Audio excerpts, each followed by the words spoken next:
معزز سامعین گرامی قدر، بدر کے بعد کے بہت سے واقعات آپ کے سامنے رکھے، اسی طرح رسول اللہ صلی اللہ علیہ وسلم کے خاندان کے بعد امور کو آپ کے سامنے رکھا، اور سیدہ حفصہ کے ساتھ آپ کے شادی کے واقعے کو جو اس مابین بدر سے احد کے مابین واقعہ پیش آیا، گزشتہ خطبے میں آپ کے سامنے اس کو رکھا۔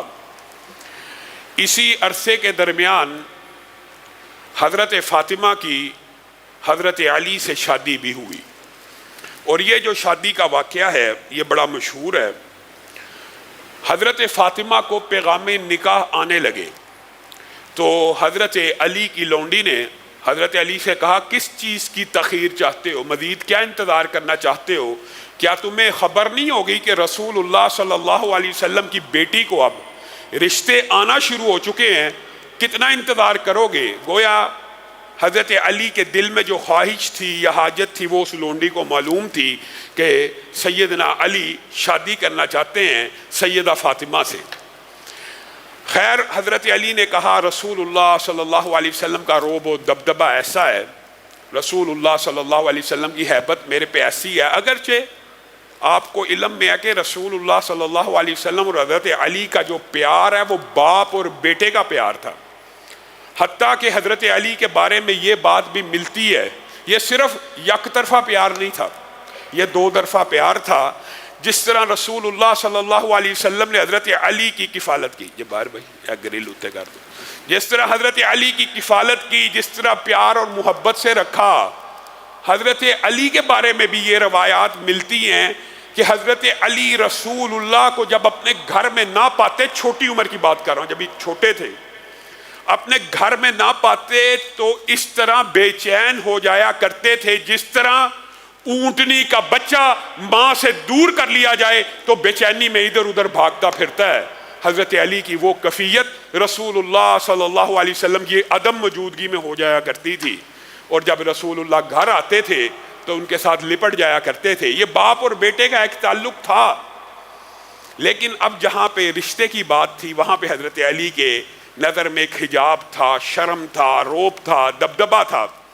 ہمت جٹائی، پوری ہمت اور قوت لے کے گئے رسول اللہ صلی اللہ علیہ وسلم سے بات کرنے کی کہ سیدہ فاطمہ کا آج رشتہ مانگ لوں گا، جا کے پھر بات نہ کر سکے، خاموش ہو گئے۔ اب یہاں پہ رسول اللہ صلی اللہ علیہ وسلم کو بھی معلوم ہو رہا تھا کہ علی کوئی بات کرنے آتا ہے یا بات کرنے آیا ہے لیکن آگے سے کچھ کہہ نہیں پاتا۔ زیرک تھے، دانا تھے۔ رسول اللہ صلی اللہ علیہ وسلم نے از خود حضرت علی سے پوچھ لیا، کس حاجت سے آئے ہو؟ حضرت علی خاموش رہے۔ کہا، کیا فاطمہ کے رشتے کی بات کرنے آئے ہو؟ خود رسول اللہ صلی اللہ علیہ وسلم نے ابتدا کر دی۔ ساتھ ہی حضرت علی کا چہرہ سرخ ہو گیا، لال ہو گیا۔ کہا، جی ہاں، انہی کے رشتے کے بارے میں بات کرنے آیا ہوں۔ ہمت نہیں تھی پڑتی کہ آپ کے سامنے یہ بات کروں۔ اچھا، آپ کے پاس اس کو مہر میں دینے کے لیے کوئی شے ہے؟ اب یہ دیکھیے کیسا نبی کا پورا پرورش کا طریقہ۔ وہ علی جو ایک قسم کے والی ریاست کے بیٹے کی حیثیت رکھتے ہیں، کہنے لگے، اے اللہ کے رسول، پاس تو کچھ بھی نہیں ہے، یہ بود و باش ہے۔ آپ کے پاس آج ایسا رشتہ آ جائے جو ہو متقی، جو ہو نیک، لیکن اس کی جیب میں ٹکے نہ ہوں، اس کے پاس پیسے نہ ہوں، تو آپ کا رویہ کیا ہوگا؟ اور یہاں پہ رسول اللہ صلی اللہ علیہ وسلم کے سامنے علی کہہ رہے ہیں، میرے پاس کوئی شے نہیں ہے، کوئی چیز نہیں ہے جو میں فاطمہ کا مہر ادا کر سکوں۔ تو رسول اللہ صلی اللہ علیہ وسلم اپنی طرف سے یاد کرواتے، اپنی طرف سے۔ پھر آپ حضرت علی کی خود ترجمانی کر رہے ہیں۔ نکاح کا پیغام بھی ابتدا رسول اللہ نے کر دی، مہر کی ابتدا بھی رسول اللہ کر رہے ہیں۔ علی، وہ زرہ کہاں ہے؟ وہ زرہ کون سی زرہ؟ جو میں نے تجھے دی تھی۔ وہ زرہ کہاں ہے جو میں نے تجھے دی تھی؟ یعنی جس چیز کو حق مہر قرار دلوانا چاہ رہے ہیں وہ زرہ بھی کس نے دی تھی؟ رسول اللہ صلی اللہ علیہ وسلم۔ حضرت علی خود بیان کرتے ہیں، اگرچہ وہ زرہ بڑی مضبوط تھی، بڑی بھاری تھی، لیکن اللہ کی قسم اس کی قیمت 4 درہم بھی نہیں تھی۔ میں نے اس زرہ کو اٹھایا، میں باہر نکلا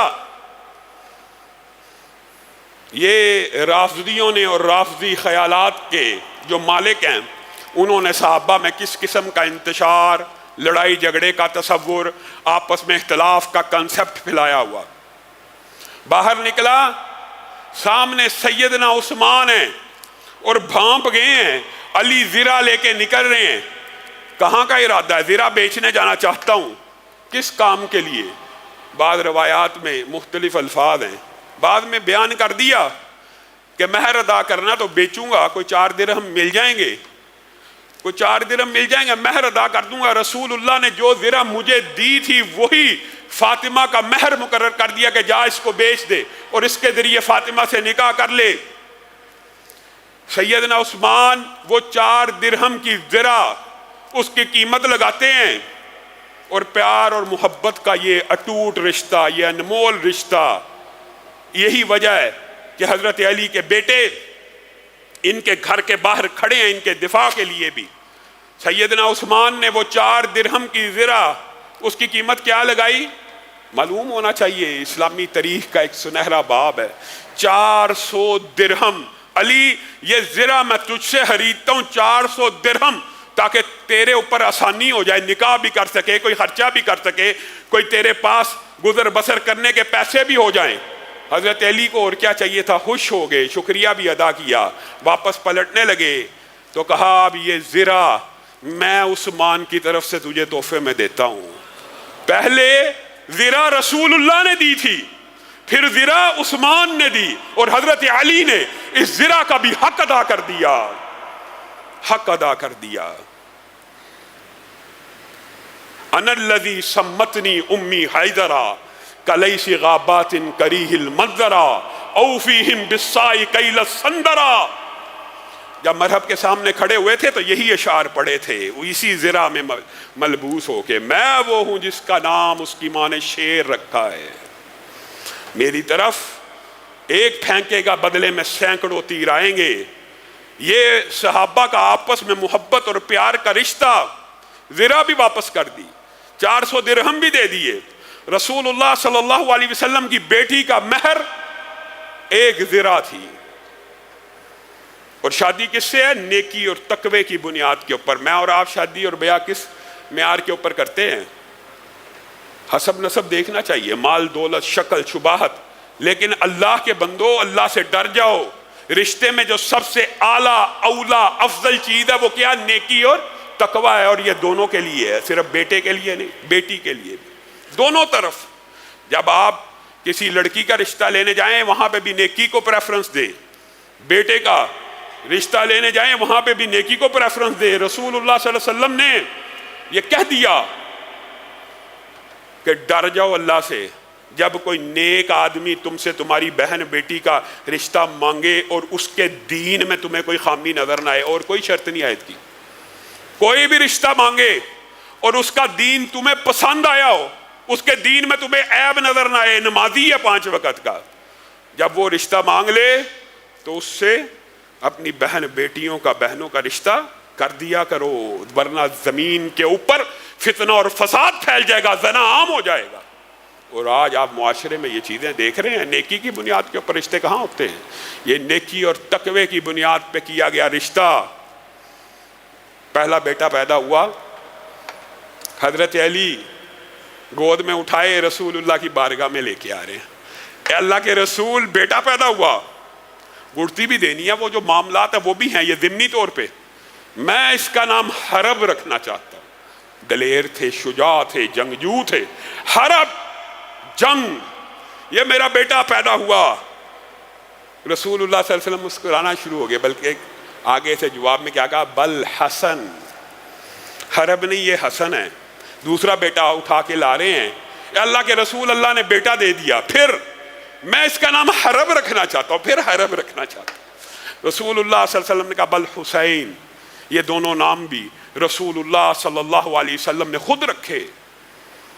اب یہ جو چھوٹا سا گرانہ بات آئی ہے ضمنی طور پہ، تو یہ بھی سمجھ لیجئے، رسول اللہ صلی اللہ علیہ وسلم نے ایک مشکیزہ، ایک تکیہ اپنی بیٹی کو جہیز میں دیا۔ یہ جو لفظ جہیز ہے نا، اس کی جو ڈیفینیشن، تشریحات، جواز، لوگ اس واقعے سے نکالتے ہیں. سبحان اللہ. کہ رسول اللہ نے بھی تو دیا تھا. کیا دیا تھا؟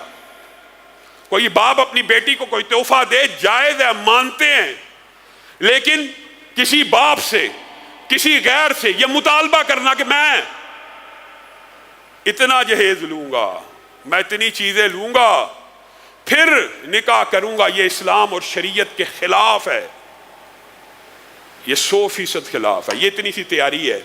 ایک دنیا کا بہترین افضل ترین گھرانہ معرض وجود میں آ رہا ہے، ایک 4 درہم کی زرہ اور ایک بشکیزے اور ایک تکیے کے، ایک چادر کے جہیز کے ساتھ.